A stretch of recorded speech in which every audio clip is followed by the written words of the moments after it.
Unlike many stately homes with long histories tied to one or two aristocratic families, Forde Abbey's tale is one of varied ownership over many centuries, each adding a new layer to its character.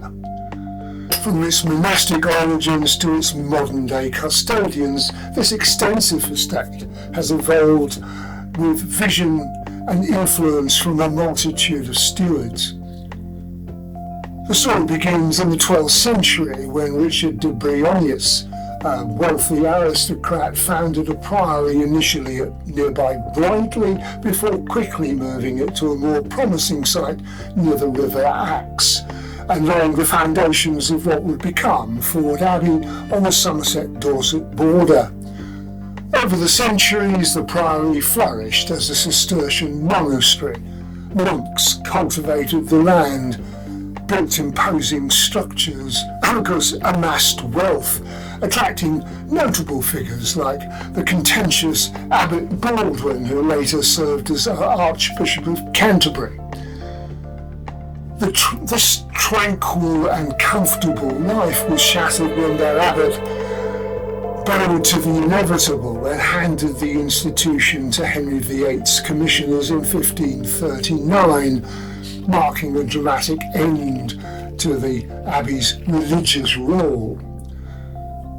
Amongst its many owners after that point, none left a more significant mark than Edmund Prideaux.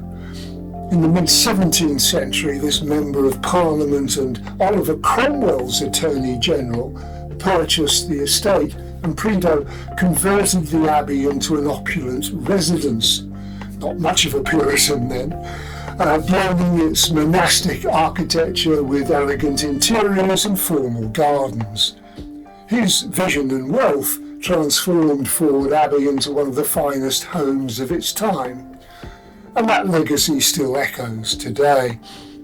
And following his transformation, the estate passed into the hands of the Gwynn family in the 18th century, who made further developments, preserving the grandeur of Forde whilst enhancing its reputation, and then to a lady owner in the Victorian period who worked for a long time on the gardens. By the 20th century, the early 20th century, Forde Abbey was purchased by the Roper family, and initially, quite curiously, run as a sort of glorified small holding on a grand scale, with a frugal budget and farming the estate lands providing any income. Later generations of the family took advantage of the 60s boom in visiting grand houses and began the transformation into the visitor attraction it is today, with the obligatory tea room and a large-scale garden centre in the walled gardens. It's now in the hands of a daughter of the Roper family, and so it's owned by what is now the Kennard family and has been since 2009. The gardens, spanning 30 acres, are among Forde Abbey's greatest treasures these days, a testament to centuries of care and innovation. They're a mix of formal and informal designs, including topiary vistas, a bog garden and an arboretum. But of course, every attraction needs a wow factor, and Forde's is the centenary fountain, installed in 2005 to celebrate 100 years of Roper family ownership.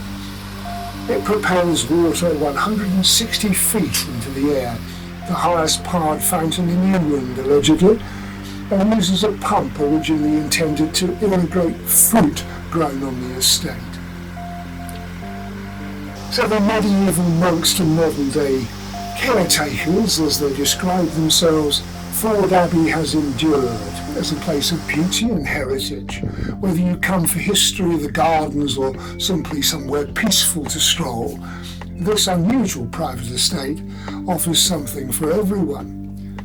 And whilst some areas of the Abbey itself remain inaccessible to visitors with disabilities, this is an historic building after all, the owners have made some effort to accommodate them with a slideshow in the Great Hall. But one question often asked by visitors is why photography and video recording are prohibited inside the Abbey itself.